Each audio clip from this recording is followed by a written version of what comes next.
রাজধানীর মহাখালী বাসস্ট্যান্ড সংলগ্ন এলাকায় নিষিদ্ধ আওয়ামী লীগ এবং ছাত্রলীগ মিছিল করেছেন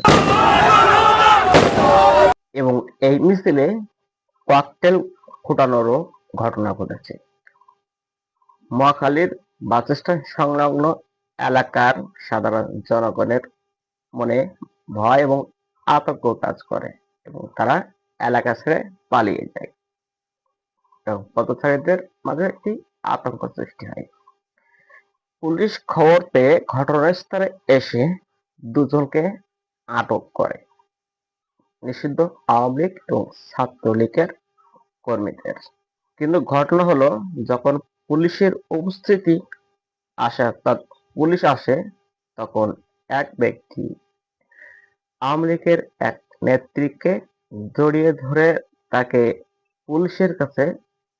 পুলিশের কাছে ধরে দেন এবং দেখা যায় ওই ব্যক্তি ওই বয়স্ক মহিলাকে এমনভাবে চেপটে ধরছে, যা একটি নীতিগত জায়গা থেকে একটি খারাপ দৃষ্টান্ত দেখা যায়।